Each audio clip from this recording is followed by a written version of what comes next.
വയനാട് ജില്ലയിലെ ഉരുൾപൊട്ടൽ ദുരന്തം നടന്ന് ഒരു മാസം പൂർത്തിയായിരിക്കുന്നു. ഇന്നലെ മുഖ്യമന്ത്രിയുടെ അധ്യക്ഷതയിൽ സർവകക്ഷി യോഗം ചേർന്നു. ദുരന്തത്തിൽ സർവ്വതും നഷ്ടപ്പെട്ടവരെ ചേർത്തു പിടിച്ച് മികച്ച പുനരധിവാസ പദ്ധതി നടപ്പാക്കാനുള്ള സംസ്ഥാന സർക്കാർ പദ്ധതികൾക്ക് സർവകക്ഷി യോഗത്തിന്റെ പൂർണ്ണ പിന്തുണ നൽകിയിരിക്കുന്നു. കക്ഷി രാഷ്ട്രീയത്തിന് അതീതമായി ഏവരും ഇങ്ങനെ പിന്തുണ അറിയിച്ചിട്ടും നമ്മുടെ മാധ്യമങ്ങളുടെ അവസ്ഥ എന്താണ്? ലോക ചരിത്രത്തിൽ തന്നെ അത്യപൂർവമെന്ന് പറയാവുന്ന വിധം ഒരു സർക്കാർ ദുരന്തബാധിതരെയാകെ കൈപിടിച്ചുയർത്തിയ ഒരു സംവിധാനം മുഴുവൻ ആളുകളെയും താൽക്കാലികമായി പുനരധിവസിപ്പിച്ചിരിക്കുന്നു. സ്ഥിര സംവിധാനത്തിനാണ് ബൃഹത് പദ്ധതി തയ്യാറാക്കിയിരിക്കുന്നത്. ഈ വാർത്ത മലയാളികളുടെ ദുഷ്പ്രഭാതമായ മലയാള മനോരമ കൈകാര്യം ചെയ്തു നോക്കൂ. 7-ാം പേജിൽ ഒരു സാധാരണ വാർത്തയായി. നിർമ്മിക്കുന്നത് ഒറ്റ നില വീടുകൾ, പരമാവധി പേർക്ക് തൊഴിൽ എന്നാണ് തലക്കെട്ട്. എത്രത്തോളം ദുർബലമാക്കാവോ അത്രയും ദുർബലമാക്കിയുള്ള വാർത്ത. മാതൃഭൂമിയാകട്ടെ ആ വാർത്ത 1-ാം പേജിൽ കൊടുത്തുവെന്ന് വരുത്തിയിട്ടുണ്ട്. 1-ാം പേജിന്റെ 2-ാം പകുതിയിൽ 2 കോളത്തിൽ മറ്റു വാർത്തകൾക്കിടയിൽ തിരുകി കയറ്റിയിരിക്കുന്നു. മൗദൂദി പത്രത്തിന്റെ 1-ാം പേജ് നോക്കിയാൽ അങ്ങനെ ഒരു യോഗമേ നടന്നിട്ടില്ല എന്ന് തോന്നും.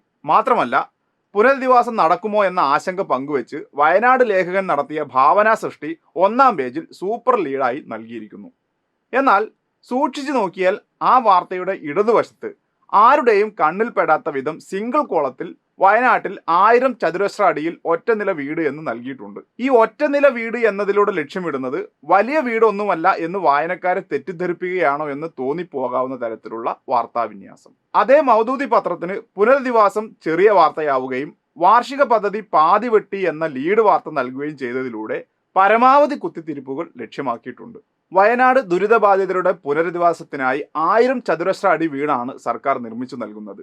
ദുരിതബാധിതർക്ക് ഭാവിയിൽ ആവശ്യമെങ്കിൽ 2ാമത്തെ നില കൂടി കെട്ടാൻ സൗകര്യമുള്ള രീതിയിലാണ് അടിത്തറയുണ്ടാക്കുന്നത്. വീടുകളെല്ലാം ഒരേ രീതിയിലാവും നിർമ്മിക്കുക. ഗുണനിലവാരം ഉറപ്പുവരുത്തും. പുനരധിവാസ പാക്കേജിൽ വരുമാന മാർഗം കൂടി ഉറപ്പാക്കുന്നു. തൊഴിലെടുക്കാൻ കഴിയുന്ന പരമാവധി പേർക്ക് തൊഴിൽ ഉറപ്പുവരുത്തും.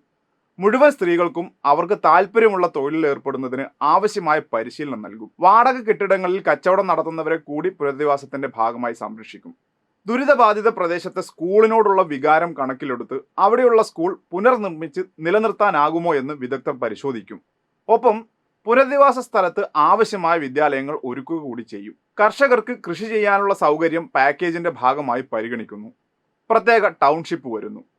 ഇങ്ങനെ ഒരു നാടിന്റെ പുനർനിർമ്മാണത്തിനായി ഒരു സർക്കാർ നടത്തുന്ന ലോക മാതൃകയിലുള്ള ഇടപെടലുകൾ, അതിന് സർവകക്ഷികളും പിന്തുണ പ്രഖ്യാപിക്കുന്നു. നാടൊന്നാകെ ഇതിനായി കൈകോർക്കുമ്പോഴും പുറംതിരിഞ്ഞു നിൽക്കുന്ന ഈ മാധ്യമങ്ങൾ നാടിന്റെ ഭാവിയെ എങ്ങനെയാണ് കൈകാര്യം ചെയ്യുന്നതെന്ന് നോക്കൂ. മാധ്യമങ്ങളുടെ ഈ ഇരട്ടത്താപ്പാണ് ഇന്നത്തെ കേരളം നേരിടുന്ന ഏറ്റവും വലിയ വിപത്ത്.